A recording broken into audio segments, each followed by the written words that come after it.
Agustina está en su habitación del conventillo del barrio de Abasto, en la ciudad de Buenos Aires.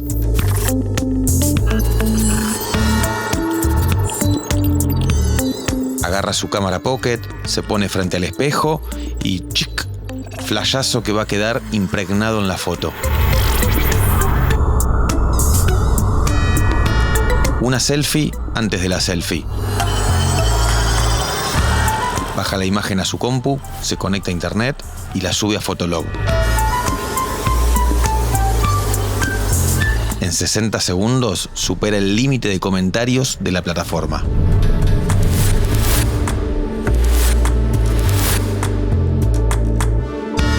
Cumbio es la primera influencer de Argentina. Todo es fake. Un podcast sobre lo que viene y lo que ya es. Agus, ¿cómo estás? Bienvenida a Todo es Fake, a un nuevo episodio. Gracias por la invitación. Vamos a ver de qué hablamos. Por favor, hoy vamos a seguir un tema que un poco me apasiona, que venimos tratando en este ciclo, que es, sobre todo en las primeras temporadas, la construcción de los personajes en las redes, ¿no? Que viene muy de la mano de Instagram, de Facebook en su momento, de X, Twitter, TikTok y demás. Y en eso vos fuiste bastante vanguardista, de alguna manera. No creo que lo hayas pensado de esa manera, estoy construyendo un personaje, ahora lo hablaremos. Pero bueno, fuiste la primera influencer de Argentina, podemos decir. Sí. ¿Cómo te llevas con ese apodo, digamos? Me divierte. Creo que es un apodo o un mérito, poner un premio, que llegó mucho después, porque claro. A mí, de hecho, me dieron un Martín Fierro digital como primera influencer de Argentina, como 10 años después de que pasara todo esto de Fotolog, que también en ese momento la gente no lo entendía, no existía la palabra influencer. Claro, fue un premio de la trayectoria, digamos. Ponele, medio Mirta de las redes. Pero me encanta, me copa, está bueno. Creo que todo lo que me pasó fue jugando, divirtiéndome, era muy chica y lo supe aprovechar, pude hacer una carrera de eso, así que estoy contenta, estoy feliz con todo lo que pasó conmigo como Cumbio. Claro, y ¿qué edad tenías en ese momento? Mira, empezó todo a los 16, que se empezó a hacer conocido Fotolog. Yo tenía Fotolog desde antes. Y te diría que hasta los 20, 21 duró intenso. Después se fue apagando, yo me fui a estudiar. Pasaron y otras cosas, sí. ¿Y por qué usabas Fotolog, te acordás en ese momento? Sí, yo siempre estuve bastante obsesionada con internet desde chiquita. Había escuchado en la tele que internet te permitía viajar sin plata, preguntar todo lo que no te animás a preguntar, ver cosas nuevas, etc. Entonces, bueno, los volví locos a mis viejos para que me consiguieran una compu, me compraron una en un remate, hasta que logré tener internet, gracias a una beca de la escuela. Y ¿esto es 2005, 2006? Antes, creo que 2000, sí, te diría 2003, 2004. Y me acuerdo que lo primero que encontré eran como foros, y Fotolog, el que fue conocido, fotolog.com, tuvo otros anteriormente que le pertenecían a Terra, que era tipo, primero llegó a Chile, me acuerdo, y a Brasil también era tipo fotoblog.terra.br, fotoblog.terra.cl. Y yo tenía esos porque te permitía hablar con otras personas, conocer gente de Chile, conocer gente de Brasil, subir alguna foto que te identificara. Yo en ese momento subía de bandas de cumbia o de dibujos que me gustaban, lo que fuera. Y me parecía muy divertido eso de poder conectar con gente que no iba a conocer a través de la escuela, ni de taekwondo, ni de una actividad en mi barrio. Claro, era la idea de los blogs. Exacto. Conocer gente y que te conozcan, no con la idea de ser famoso ni nada, sino de conectar de alguna forma. Sí. Era como lo que después fue para mí también el MSN, que era chatear con otra gente, poder comunicarte con una persona que está del otro lado del mundo. Y bueno, me gustó mucho. Después, con el tiempo, mi hermano, que es productor, mi hermano Rubén Vivero, me regaló una cámara digital, mi primera cámara digital. Y ahí todo cambió, obviamente. Ahí empecé a subir fotos mías, subir fotos de mis amigos, con mis amigos, ver fotos de otros que también se empezaban a comprar estas cámaras digitales. Y al mismo tiempo llegó Fotolog.com, que se llamaba .net, en ese momento era .net, y se puso muy de moda acá en Argentina, también estuvo muy de moda en Chile, en varios lugares acá en Latinoamérica. Y bueno, me encantó, me fascinaba la idea de poder conocer cada vez más gente. Incluso los de mi escuela me conocían por el Fotolog. Los del turno tarde me saludaban, que no me habían visto nunca en su vida y me decían cumbio. Y yo decía, qué loco. Bueno, nada, trajo un montón de cosas. ¿Y en la escuela lo usaban la mayoría? Sí. Yo me acuerdo que en esa época todo el mundo tenía Fotolog. Después algunos se desconocieron, como que nunca tuvieron. pero sí, en esa época todo el mundo tenía Fotolog. Incluso hoy, que ahora ya no está tan mal visto como antes, le preguntás a alguien y seguro te dice, sí, yo tuve. Claro. Como fue muy común. ¿Y cómo empezás a crecer en seguidores? Bueno, a mí lo que me pasó es, yo fui a... No había bailes virales. No.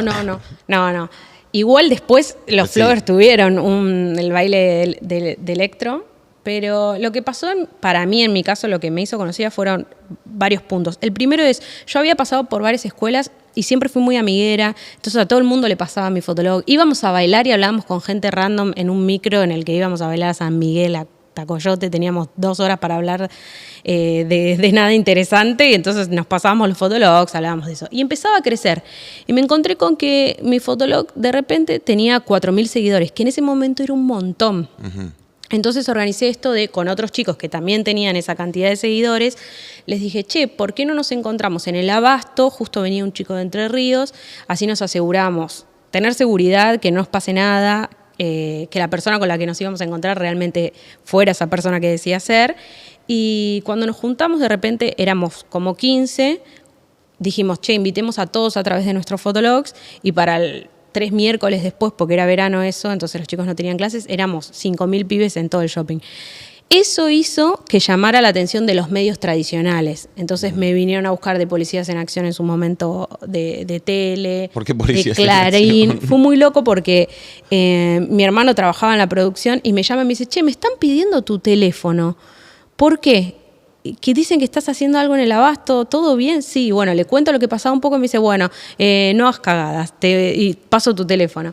Que en ese momento no era un smartphone, eran aquellos telefonitos. Sí. Y los primeros que me entrevistaron igual fueron los de Clarín, que me acuerdo que hicieron una etapa que fue muy conocida, que nos sacaron a varios en la entrada del Abasto. Y bueno, y así fue que empezó a salir por todos lados. Tribu le ponen. Claro, como tribu urbana. Bueno, después que medio que nos enfrentaban con los emos, con esto, con lo otro. Y bueno, y así se fue dando. Porque, o sea, era Floggers, emos. Sí, después medio que nos enfrentaban con todos, con los cumbieros, con, no sé, con todo. ¿Pero había enfrentamientos reales? No. ¿En el Abasto no? No, o sea, en el Abasto hubo peleas, pero muchas veces tenían más que ver con los barrios o con una cosa personal de alguien que venía y odiaba a los Floggers porque sí. Pero, por ejemplo, con los emos, nunca tuvimos una pelea, más que algo que haya salido en la tele de che, los ponen a discutir quién es mejor, quién es peor, qué sé yo. Nunca, porque incluso los emos, si te pones a pensar, se juntaban en la Bond Street y nosotros en el Abasto, o sea, casi que ni teníamos contacto. Claro. Entonces, esa fue ¿Y cuál era la diferencia conceptual o estética de ambas tribus? Bueno, ponele por el contraste que generaba esto de, bueno, ellos se supone que escuchan como una música más depre y los Floggers algo más electrónico, más arriba. Los Floggers se visten de colores, los emos de negro. Unos están bailando en el Abasto, los otros están más en silencio en la Bond Street, qué sé yo. Pero son, o sea, cosas sin importancia. No era algo, che, estos creen en esto y los otros en otro, así que por eso no era una cuestión ideológica ni nada. O sea. Claro. Y el tema de los colores, los bailes, ¿y eso de dónde o los peinados, de dónde se tomaban? La verdad es que todo lo veíamos afuera, veíamos que afuera se usaban, no sé si recuerdan, pero en ese momento había una página muy conocida que se llamaba The Cobra Snake, que era un fotógrafo muy conocido, que incluso fue como que creó a una de las primeras influencers del mundo, que fue, no recuerdo el nombre bien, creo que era Cory Kennedy, algo así se había puesto la chica. Y como que hacían estas fiestas y tenían estos looks muy coloridos. Y de repente también empezó a llegar esa ropa argentina. Todos tenían chupines de colores, no solamente los Floggers. Se usaban mucho más. Obviamente que los Floggers hacían esto de la remera escote en vez flúor y el pantalón rojo. Entonces, bueno, todo generaba más llamativo, todo se hacía. Pero era un poco lo que llegaba, los cortes de pelos que los veías en fotos de afuera, y cuando 5 de tu escuela se lo hacían, y bueno, vos también querías ser parte, te lo hacías, y entonces fue un poco eso lo que se fue dando. Claro. Pero, por ejemplo, la música electrónica, a mí nunca me gustó, o sea, a mí me gusta la cumbia, siempre me gustó la cumbia, y Y digo, como igual fui flogger, o sea. Sí. Pero es verdad, a muchos chicos les gustaba la música electrónica. ¿Y qué hacías en el momento del baile? No bailaba, no bailaba. Casi igual que ahora. Y dentro digamos, de la comunidad de la tribu, vos eras una referente. Claro, es algo que se fue dando igual, porque primero por ser una de las que tenía más seguidores, después por organizar lo del Abasto y después por haber salido en la tele. Entonces como que todos me conocían. Era muy loco llegar al Abasto y todos, Cumbio, Cumbio, Cumbio. Todos me iban saludando, nadie sabía cómo me llamaba yo, era Cumbio. Y lo mismo yo con el resto. ¿Qué haces? Más huequito, besame más, chupín colorado, como todos los usuarios de Fotolog de esa época. Incluso me pasa hoy que me quiero acordar de alguien y me acuerdo del Fotolog, no recuerdo no me acuerdo el nombre real. Así fue que se fue dando. Ahí va, yo era mi-semilla. No sé. Tenías. Sí, obvio, era una canción de la Vela Puerca de ese momento. Y entonces, digamos, ustedes se encontraban ahí y ¿qué sucedía en el Abasto? O sea, mira, lo que pasaba para esa época era, nos juntábamos los miércoles, que como no había clases y era verano, había muchos chicos que nos habíamos quedado acá porque no teníamos para irnos a otro lado, o nuestras familias nos iban a la costa, etcétera. Entonces, primero tenías un espacio de recreación, que eran las escaleras del Abasto, de juntarte con otros amigos, ya sabías que iba. También la disposición del lugar al Abasto llega el tren, el subte, el colectivo, llegás, de todas las formas llegás fácil y es un espacio seguro. Entonces lo que generaba eso es que podían venir los chicos del oeste, los chicos de zona norte, claro, los de capital, todos nos encontrábamos ahí. ¿Y qué sucedía en ese momento? Divertirnos, charlar, algunos bailaban, era un momento para hacerte fotos, un lugar en el que podías entrar y comerte un helado, almorzar ahí un combo de algún lugar de comida rápida, pasar el tiempo, nada más. Claro, no era siempre tipo, bueno, vamos este domingo, marchamos o hacemos... Era siempre ir a volver. Pensá que éramos todos chicos de, no sé, 13 a 20 años, ponele, claro, menos. ¿Y pico de seguidores que tuviste? Mira, un número que siempre me acuerdo es que había llegado como a 350.000 seguidores, que pensá que en esa época no había smartphone, locura, sí. Fotolog no se tenía en el celular, no todo el mundo tenía una computadora en su casa, de hecho yo mucho tiempo fui al ciber con mi Fotolog, no todos tenían cámara, no todos tenían internet, o sea, era un número alto, sí, y además había generado 50 millones de impresiones, que en ese momento era un número muy loco, pero me acuerdo que después de una nota, ni me acuerdo qué nota era, yo había visto y dije 50 millones de impresiones, que eran muy básicas las estadísticas que tenías de Fotolog, era eso y... ¿Cuántos comentarios? Claro, nada más. Y nada, me acuerdo que me llamó mucho la atención, dije, esto va a seguir siendo cada vez más claro, grande. No Fotolog, sino en general en internet. Claro. Porque me da cuenta de todo esto, digo, estas cosas en algún momento van a ser más accesibles.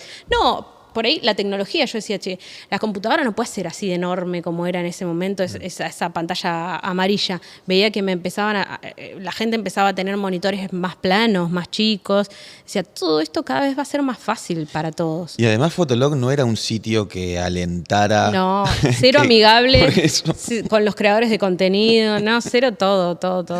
O sea, y tampoco era... Esto no alentaba que te sumes más seguidores o que... Mira, vinieron acá, no sé por qué, por una cuestión de negocio, los dueños de Fotolog en ese momento, y me invitaron a conocerme y me regalaron un totem bag, ¿se dice tote bag? Sí, esas bolsitas de tela y 2 stickers, y pensar que yo les generaba millones de impresiones, millones de cosas, y como que no les interesaba Argentina, en ese momento era lo que parecía, o no les interesábamos los floggers conocidos de acá. Y tenían además ciertas, para quienes no lo conocían o no lo recuerdan, ciertas reglas, ¿no? Sí. Por ejemplo, para la publicación, era una publicación por día. Y todo fue cambiando, pero el problema para mí que tuvo Fotolog es no se supo adaptar realmente, no tuvo visión, como si lo tuvieran otras plataformas. Porque de repente ya estaba creciendo Twitter, ya estaba creciendo Facebook y ellos seguían con las mismas normas, que cambiaron muy poco. Por ejemplo, cuando yo empecé a usar Fotolog solamente podías subir una foto por día y tener hasta 10 comentarios. Después podías tener 20 comentarios. Después si pagabas la Gold, que para pagar la Gold sería como tener hoy... No es lo mismo, pero para que se entienda, como tener el verificado de Twitter o la tilde azul o el verificado de Instagram, pero es distinto. Vos tenías que o pagar con la tarjeta O si yo no tenía acceso a una tarjeta, lo que podía hacer era mandar un mensaje, creo que era 9777, algo así, que tenías que mandar tipo un mensaje que te lo cobraban y te generaba un código para hacer Gold. Esto lo que te permitía es subir más fotos por día. En un momento creo que eran 10 fotos y tenías, como se decía, el libro abierto a 200 comentarios. Y jugábamos una competencia, me acuerdo, con otros floggers. A ver, avisábamos, abrimos los comentarios a las 8 de la noche, a ver quién lo llenaba primero. Y lo llenábamos en un segundo, teníamos los 200 comentarios. Qué loco eso, o sea que mal. Es otra lógica total, ¿no? Porque es pagar para que te permitan tener más interacciones, cuando hoy es tener interacciones y después hablamos. Sí, no fue una plataforma amigable, la verdad. Tal vez es el recorrido que tenían que hacer las tecnologías o las páginas para... Sí, bueno, a mí me enseñó muchísimo Fotolog de todo lo que es... No existía la palabra algoritmo en esa época. Entonces, lo que nosotros veíamos era que, por ejemplo, una foto nuestra que hacía contraste el fondo, que el fondo era muy liso de un color y la ropa era muy de otro color, llamaba la atención y tenía más rápido comentarios o más visitas, más lo que sea. Y decíamos tipo, bueno, entonces tenemos que pensar el fondo de un color. Y yo decía, bueno, ya mi fondo con los azulejos rotos del baño no va más, tengo que conseguirme una pared lisa. Y me iba a la casa de mi hermano que tenía una pared lisa, a la casa de alguien que tuviera una pared lisa y me hacía la foto. Como todas esas cosas jugando, ¿no? Porque no ganábamos plata. Claro. Con Fotolog no se no ganabas Capital nada. Simbólico, sí. No, a mí lo que me pasó fue que también fui muy afortunada por todo lo que pasó con los medios, etcétera, y yo trabajé mucho haciendo boliches, hice un libro, tuve un documental sobre ese momento de mi vida, me pasaron un montón de cosas buenas, pero digo, el dinero venía por otro lado y no era tan fácil conseguirlo, no venía por la plataforma en sí. La plataforma no te ofrecía nada, incluso me ha pasado a mí un montón de floggers de esa época, te bloqueaban, te cerraban el Fotolog y te lo desactivaban y no te permitían volver a abrirlo. Y vos mandabas un mail, hola, tengo 200.000 seguidores, me lo hackearon, subieron una foto que no iba y ustedes me lo desactivaron. ¿Me lo podrán devolver? No. Y que sirva como lección de eso. Era una cosa así, era tipo, bueno. A ver. Y después había, bueno, los comentarios eran firmas, ¿no? El lenguaje, todavía para mí hay muchas cosas que quedan. Por ejemplo, yo a una hora, cuando quiero que alguien comente algo en Instagram, le digo, ¿me firmás el Instagram? Que era comentar. Claro. Después se le decían Fs a las personas, a tus seguidores y a los que vos seguías. Y después se decía de reverse, pero digo, se escribía de reverse. Cuando, por ejemplo, vos me seguías, entonces yo te sigo de reverse. Claro. Te devuelvo la onda. seguida. ¿Qué más había? Bueno, estaba lo de la Gold. No, y pasate, había uno que era como... Pasate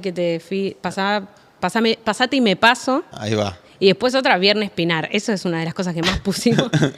Que íbamos muchos íbamos a bailar a Pinar de Rocha. Cada uno tenía como su zona, ¿no? Ponele, de mi barrio íbamos mucho a Pinar de Rocha. Había otros, como te decía, que iban a San Miguel a bailar a Coyote. Había otros que en vez de encontrarse en el Abasto se encontraban en el Plaza Oeste, en el shopping de Zona Oeste. Otros se encontraban en el Unicenter. Y nada, había mucho. Ahora no me acuerdo todas las palabras, pero bueno, ¿te acordás Caño? Caño se decía cuando alguien era lindo. Sí. Caño, ¿qué más? Que es como decir, es repotro, bueno, claro. Es un caño. No me acuerdo todas, pero hay bueno, el arre y el re creció muchísimo con Fotolog. Creo que es de esa época, es de Fotolog. Sí, después tuvo como que cayó y volvió a subir. Sí. Bueno, y entonces, o sea, llegás a este nivel de liderazgo, si se quiere, de la comunidad y empiezan a llamarte de medios de comunicación, empezás a tener ese roce, ¿no? Que yo pensaba el otro día, si ya hoy es raro, hoy, ¿no? Pero ponerle programas del año pasado, del anterior, ya es muy, muy diferente cuando decís, bueno, estos son famosos de la tele y estos son famosos de las redes. Y ya hay como hay una tensión en 2023, ni me imagino en ese momento, cuando vos entrabas a un panel de... No, es que todo el tiempo me decían, pero ¿cómo te presentamos? ¿O qué serías? Como una famosa de internet. Es raro esto de los nuevos famosos de internet. Todo el tiempo era como un bicho raro, ¿entendés? Porque ni era famosa, ni tenía la popularidad de un artista, pero los chicos me saludaban y llenaba espacios. Entonces era como, no sabían cómo tratarme. Y ahí yo veía en YouTube, mientras repasaba para la entrevista, una pelea con Evelyn von Brocke, que es bastante fuerte. Pero era un poco porque no podía entender el fenómeno y entonces agredía. Pero yo era chica, por eso. Yo era menor y me decían cosas heavy. Creo que me he hecho como que no iba a llegar a nada. Sí.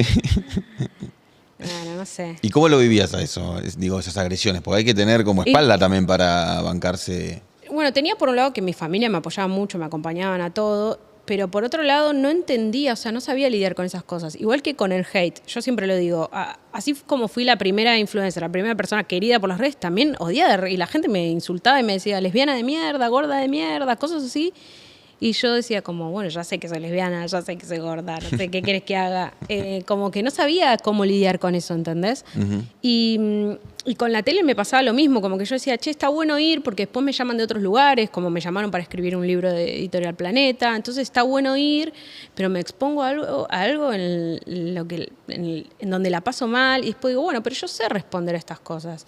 Y traté siempre de responder con la mayor altura posible, con las herramientas que tenía una chica de 16, 17 años. Claro, no, por eso. Y sí, lo vi hace poco lo de Evelyn y me hace reír, porque yo, o sea, más allá de que yo me siento muy bien conmigo, con mis logros como mujer, como ser humano, más allá de eso, digo, yo estudié, yo me capacité, soy universitaria, tengo mi propia agencia, digo, logré un montón de cosas, gracias a Cumbio, todo, gracias a mí, a mi esfuerzo, a mi trabajo, al cariño de la gente, al respeto, pero también a todo este esfuerzo que le puse, a todo lo que pasó, digo, mirá qué loco. No, y después, bueno, después de todo este boom, digamos, vos como que te retiraste un poco y la pasaste un poco mal. Sí, obvio. De hecho, lo contaste públicamente. Sí, te diría más o menos para lo que fue el 2012, 2013, fue una época en la que es como te contaba, Fotolog se apagó, se empezó a usar Facebook, Twitter. Yo siempre seguía todo muy de cerca, igual que ahora, porque me encanta la comunicación digital, quiero estar informada y actualizada constantemente todo el tiempo, me parece, además de que me gusta, me apasiona, me parece importante para mi trabajo. Y me pasaba que me daba cuenta que la gente se avergonzaba de haber sido flogger, no quería. Fue una etapa en la que todos lo borraron, como, no, floggers de mierda, no, pareces re flogger. Flogger pasó a ser casi un insulto. Es que hubo mucho bullying. Mucho. Y ahí me hacían bullying en la escuela. Fue todo justo muy al mismo tiempo. Yo estaba terminando el secundario. Me acuerdo que como la escuela me decía, bueno, es tu culpa por la exposición que tenés, me retiré y rendí libre todas las materias. Me fue muy bien igual todo, pero fue como todo mucho. Uh-huh. Y esto que pasaba de que... primero mucha admiración y después medio como yo ni te conozco, ¿qué fue esa época? No la conozco. Sí. Fue tipo pasar a ser un insulto, fue un proceso duro. Entonces yo ahí dije, me acuerdo, siempre me llamaban de Minuto 1 de Chiche y yo en un momento no tenía nada nuevo para contar y dije, che, no tengo nada para decirles. Ya me están usando. Hablemos cuando tenga algo bueno para contar. Y dije, me voy a dedicar a estudiar. Yo ahí empecé a estudiar comunicación audiovisual, cine y TV en la universidad. Y al mismo tiempo trabajaba como asistente de producción, fui asistente de producción de Gerardo Sofovich, de Mirta Legrand, trabajé para muchos programas, mientras estudiaba en paralelo y siempre manteniéndome ahí, viendo qué está funcionando en las plataformas digitales, etcétera. Y dije, no, me voy a dedicar a esto, voy a hacer algo me voy a nutrir de lo que me apasiona, voy a hacer una carrera de esto y después vemos qué pasa. Y así fue. ¿Y en ese momento del colegio, tu contención, que era familia, amigos? Sí, mis viejos que también hacían lo que podían, porque pensá que son personas grandes, que no entienden nada del mundo digital, que solo estaban ahí apoyándome, intentando aprender, pero bueno, confiaban en mí. ¿Y ibas a terapia o algo así? En ese momento no, empecé después. Importantísimo. Sí, no, por eso digo, no, porque es mucho todo, o sea. Y sí, fue mucho todo. Lo que pasa es que yo vengo de padres de una generación que no creen en los psicólogos, entonces como esa parte ya dependía más de mí, de cuando fui adulta y pude capacitarme, pude entender, cambiar un montón de cosas y entender que así como tenés que cuidar la salud física, también tenés que cuidar la salud mental y empezar terapia. Claro, sí, no, es que era súper tenso todo. Y bueno, y ahí vos decidís, como bueno, nada, retirarte de las redes, pero empezar a construir y llevarte todo ese conocimiento para empezar a armar algo profesional. Exacto. Me pasó una cosa que, por ahí cuando lo cuento es verdad, fue duro todo lo que pasó con Fotolog, todo lo que me pasó, pero también yo no lo sufrí tanto porque me divertí mucho, o sea, de verdad. O sea, hoy sí puedo hablar de cosas en terapia. Me acuerdo las primeras veces que hablé con mi psicóloga, me decía como, todo esto es un montón que le pase a alguien de 16 años. Y como que yo no lo viví así, no lo viví tan mal. Sí, es verdad, era fuerte y todo, pero me estaba divirtiendo tanto con mis amigos, la estaba pasando tan bien. Estaba segura porque estaba con mi familia, nunca estaba sola, digo. Como también pienso que en un montón de cosas, haber sido conocida en esa época, siendo lesbiana, teniendo una novia, en mi barrio, en un montón de circunstancias, también siento que me protegieron, que eso me protegió, me cuidó. Como te dio herramientas para... Claro, entonces, nada, como que mi mamá siempre me decía una cosa como... No recuerdo bien la frase, pero me decía como, a vos lo que pasó con Cumbi, con ser conocida, hace que la gente, alguien antes de lastimarte va a tener cuidado. Porque siempre va a haber alguien que va a saber quién sos, que va a estar ahí. Dice, bueno, no sé, eso es algo que me quedó y que digo, bueno, tiene algún sentido. Uh-huh. Y después me habías consultado sobre... No, eso, digo, obviamente todo este aprendizaje que vos tuviste, como contabas, ¿cómo lo te capitalizas? pusiste a estudiar y bueno, y hoy trabajás también de eso. Sí, a mí me pasó que yo todo el tiempo... pensaba que esto iba a seguir creciendo, eso que te decía, tanto la tecnología como la comunicación digital me parecía tan fascinante que, bueno, tan equivocada finalmente no estaba. Mirá hoy que estábamos hablando antes de la inteligencia artificial, o sea, yo decía, todo esto tiene que y todo seguir. lo que vos contabas recién lo podemos aplicar a un TikToker o a algo. Y me acuerdo de pensar, todo esto que yo estoy todos los días mirando, viendo qué se usa, viendo qué pasa, en algún momento me va a servir. Yo sé que en algún momento me va a servir. Hasta que estoy de asistente de producción de Mirta y encuentro mi oportunidad porque tenía un Twitter ella abandonado de cuando hacía La Dueña, entonces le escribí a Nacho Viale, su sobrino, que es el dueño de la productora, que se ocupa de todo lo de Mirta. Y le dije, quiero manejar el Twitter de Mirta, ¿puedo? Y él me dijo, sí, obvio, confío en que lo vas a hacer bien y no sé qué. Y ahí arranqué. Empecé un poco trabajando mucho de TV. Arrancaste bien arriba. Bien arriba. Pero primero solamente me dejaban tuitear a los invitados. Después empecé a tuitear cada vez más cosas un poco más atrevidas, que son estas fotos retro de Mirta y qué sé yo, que les iba muy bien. Entonces dejé de ser asistente de producción para pasar a ser productora de contenidos digitales, que era un puesto que ni existía, porque incluso yo me acuerdo de presentarme a Nacho y decirle, che, yo ya no quiero estar como asistente de producción en los créditos que nadie lee porque pasan así. Sí, volando. Y le digo, quiero, y me dice, bueno, ¿cómo querés? Y le digo, no sé, voy a ir a mi casa y te voy a mandar un mail cuando lo piense. Y dije, puedes ser productora de contenidos digitales. Hoy hay carreras de eso, de community manager, de comunicación integral digital, de cosas que no existían en ese momento. Bueno, cuando empezó a pasar lo de Mirta, me daba cuenta que tenía un techo. Como, o sea, es Mirta, está buenísimo, logramos un montón de cosas, que una mujer de su edad esté tan ayornada, sea TT todos los fines de semana, que haga lives por Facebook y por Instagram. Era como, wow. Pero, eso me los perdí. Sí. Lives de Facebook con Mirta me los perdí. Y digo, como... ¿Qué más puede hacer ella? Tengo que abrirme yo, tengo que pensar en mí. Me estaban llamando de lugares para dar clases y digo, che, esto tiene más potencial. Y así empecé a trabajar para otros artistas. Hoy trabajo con Tinelli, trabajé con Mariano Yudica, con Pamela David, con Romy Pérez. Bueno, trabajé con Pia Show, con muchísimos muy genios. Y para muchos programas, Polémica en el Bar, La Peluquería de Don Mateo, Almorzando con Mirta, La Noche de Mirta, todo. Hice la temporada de Mirta en el verano, me fui a Mar del Plata a hacer la red de Mirta. Hice cosas muy divertidas y cada vez me fui expandiendo hasta que empezaron a llegarme marcas que querían trabajar conmigo. Y en un momento me pasó que yo decía, che, esto de las redes solamente no es suficiente. Porque a mí siempre me gustó grabar, siempre me traía cositas de China como algún equipamiento para la cámara, algo para tener. Digo, yo me parece que me tengo que empezar a capacitar en lo que es realización audiovisual. Me capacité, invertí en equipos y nosotros hoy hacemos megaproducciones de realización audiovisual con mi agencia Ruido Social Media para marcas internacionales y seguimos haciendo todo lo que es contenido digital, todo lo que es redes. Así que así fue un poco la transformación.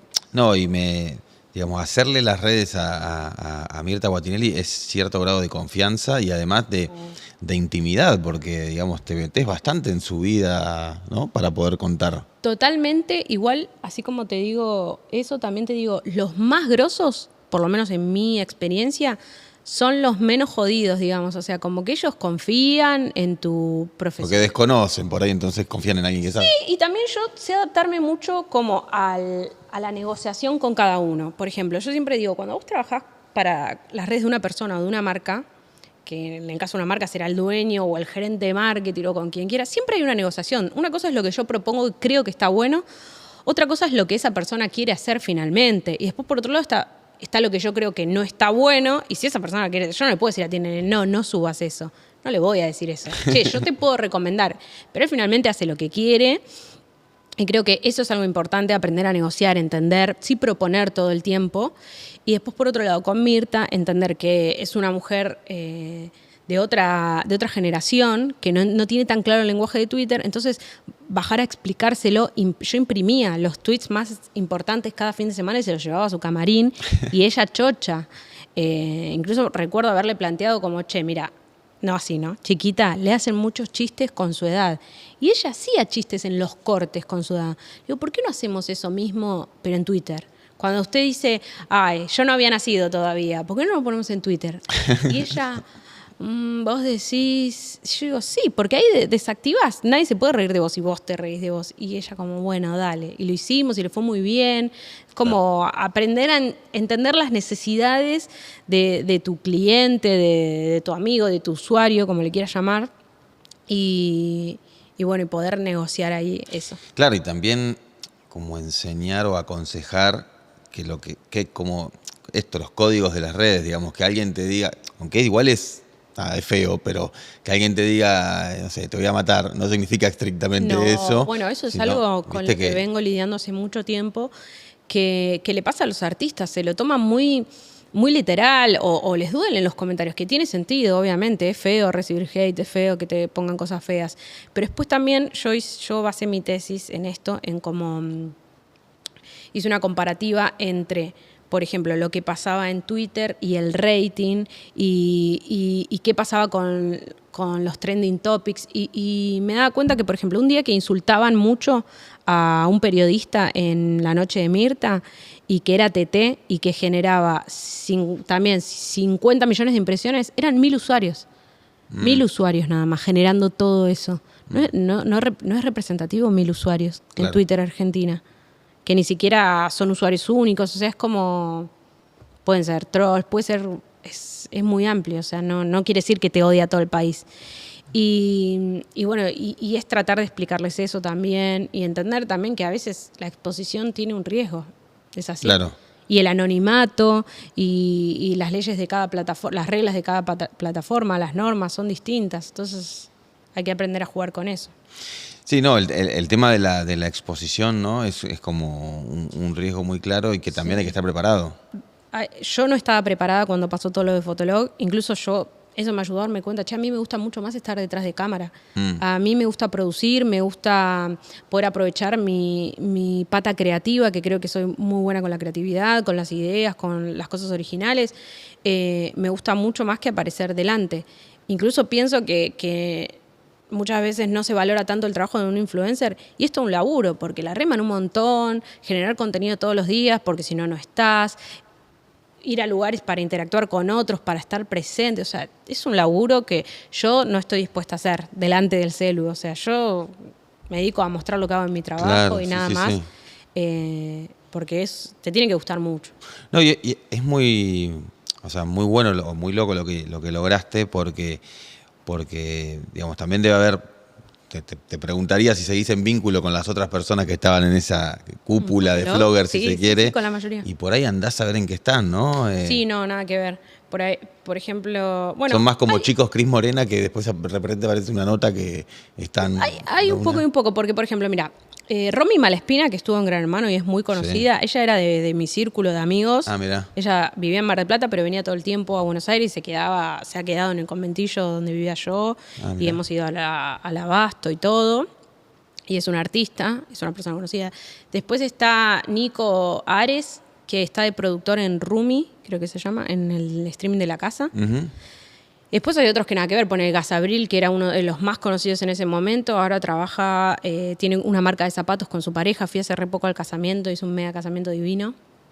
Gastón se llama, entonces ya están acostumbrada a decir los fotógrafos. El Me acuerdo Principito estaba también, ¿no? el Principito lo vi hace poco, yo hice una fiesta y lo invité, tengo re buena onda, está re grande, y sigue siendo re Principito. Sí, lo vi Divino. en una nota hace poco que le hicieron Sí. y Rubio José Celeste igual. Divino, es un genio. Sí, con muchos la verdad me hablo y tengo buena onda.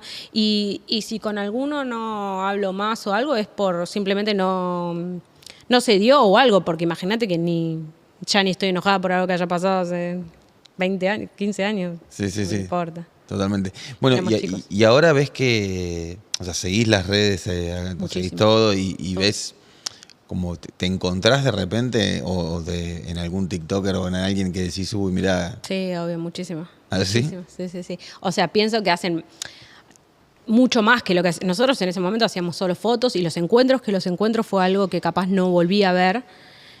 Más que en la época de Justin Bieber, los JBO y los Directioner de One Direction. Sí, bueno, hace poco hizo este pibe que hace flexiones. Jero Arias, Jero. es la rompe. Ese chabón es me- internacional, me La encanta. cantidad de gente que había. Me encanta, me dan un miedo sus manos, pobre, Sí. pero me encanta, sí. Es verdad, él genera un encuentro, pero no hay algo así como muy seguido, no veo tanto. Pero sí, como que siento que cada plataforma tiene su cabecilla, vamos a llamarle, su destacado. Ujú. Y también estamos aprendiendo que eso puede ir cambiando. No sé, hoy para mí en TikTok una de las más importantes es Albere. Ujú. En Twitch tenemos a Coscu, tenemos a Sprint, tenemos ahora a Mernel, no me acuerdo bien. Después, bueno, Sí, YouTube cada uno, Sí. en Instagram. En Twitter sigue siendo Ángel de Brito. Sí, sí. Lo recibo. Totalmente. No, y algo que pensaba, o sea, que ustedes nunca hicieron fue esto de monetizar a la comunidad. O sea, nunca. Y no había forma, no había forma. O sea, lo único que podías tener era que tus fans te regalaban códigos Gold, ponele, pero no, eso era, nada más, no generabas ingresos. Pues le pasaron muchas cosas a otros floggers también, hicieron programas de TV, fueron a boliches, hicieron otras cosas, no fui la única, digamos. De hecho, el Principito fue uno de los que más habrá viajado, Ujú. seguramente. ¿Y la experiencia libro o documental, cómo fue? O sea, ¿alguien escribió por vos? ¿O Es así, el libro sí tenía un periodista que me ayudaba, que me entrevistaba y me ayudaba a escribirlo, que se llama Javier Sinay, muy grosso. Ah, sí. Es muy grosso. Mirá, no sabía que Javier Sinay había estado ahí. Y bueno, eso fue una experiencia espectacular, muy, muy bueno. Él me acuerdo que venía a mi conventillo, me hacía un montón de preguntas, se sentaba conmigo en el patio del conventillo mientras pasaba el resto de la familia. La verdad que fue una experiencia muy linda. Y Cuando decís después, conventillos ahí en cerca de Abasto. de Anfunes. Sí. Yo vivía en un conventillo en el barrio de San Cristóbal.